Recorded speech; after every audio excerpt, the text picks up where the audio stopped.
আসসালামু আলাইকুম প্রিয় দর্শক, সমকাল থেকে একটা খবর পড়ছি।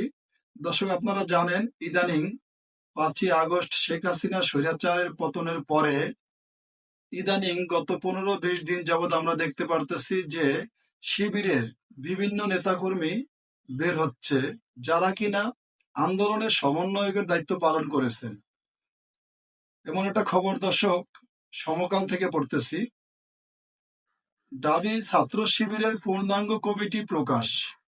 ছাত্র শিবিরের ঢাকা বিশ্ববিদ্যালয় শাখার 14 সদস্যের পূর্ণাঙ্গ কমিটি প্রকাশ করা হয়েছে বুধবার দুপুরে। শিবিরের ডাবি শাখার ফেসবুক পেজে এই কমিটি প্রকাশ করা হয়। কমিটিতে সভাপতি হয়েছেন রাষ্ট্রবিজ্ঞান বিভাগের 2016-17 শিক্ষাবর্ষের ছাত্র মোহাম্মদ আবু সাদিক কায়েম এবং সাধারণ সম্পাদক এস.এম. ফরহাদ সমাজ কল্যাণ ও গবেষণা ইনস্টিটিউটের 2017-18 শিক্ষাবর্ষের ছাত্র। বায়তুল মাল সম্পাদক তথ্য বিজ্ঞান ও গ্রন্থাগার ব্যবস্থাপনা বিভাগের 2015-16 বর্ষের আলাউদ্দিন আবিদ, 2017-18 শিক্ষাবর্ষের প্রচার ও মিডিয়া সম্পাদক ইসলামিক স্টাডিজ বিভাগের হোসাইন আহমদ জুবায়ের এবং আইন ও মানবাধিকার সম্পাদক আইন বিভাগের রিয়াজুল মিয়া।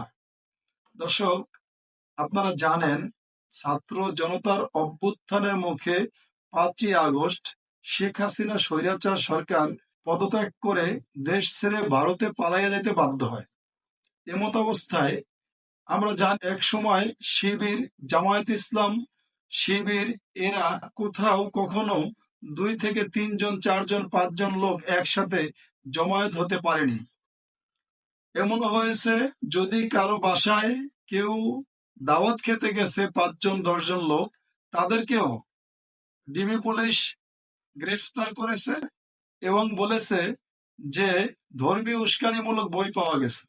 দর্শক, ধর্মীয় উস্কানিমূলক বই ছিল আওয়ামী স্বৈরাচারের কাছে, যেমন কোরআন শরীফ, যেমন মাকসুদুল মুমিনিন, যেমন নামাজ শিক্ষা, এই ধরনের ধর্মীয় শিক্ষা বইগুলা ছিল তাদের কাছে ধর্মীয় উস্কানিমূলক বই।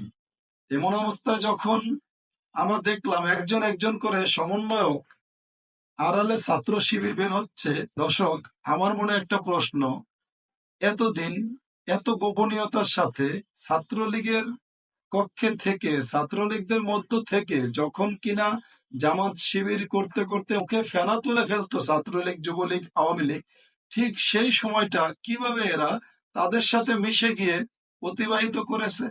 আমার মূল বক্তব্য হলো, জামাত শিবির এখন এক এক করে করে নেতা বের হচ্ছে, বের করতেছে, নাকি এদেরকে নতুন করেই বেছে বেছে জামাত শিবিরের পদে আনা হচ্ছে, সেটা আমার প্রশ্ন। দর্শক, আপনারা অবশ্যই মতামত জানাবেন।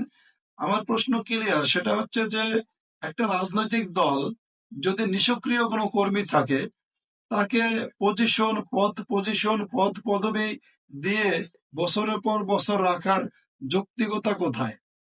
তো জামাত শিবির যে গোপনীয়ভাবে যেই কার্যক্রম পরিচালনা করেছে, আমরা দেখেছি ছাত্রলীগের সাথে মিশে ডিবেটের মাধ্যমে অনেকে ডিবেট বিতর্ক করত, তাদের সেই মাধ্যমে ছিল, মন্ত্রীদের কাছ থেকে পুরস্কার নিচ্ছে। তো এত কিছুর পরেও তারা ধরা খায়নি। যেই সময়টা এমন সময় গেছে, সেই সময়টা তারা ধরা খায়নি। তো আমার প্রশ্ন হচ্ছে, জামাত শিবির তাদের রাজনৈতিক এজেন্ডা কি? তারা কিভাবে ছিল, কিভাবে করতে পারলো? দর্শক, আপনারা মতামত জানাবেন। ধন্যবাদ।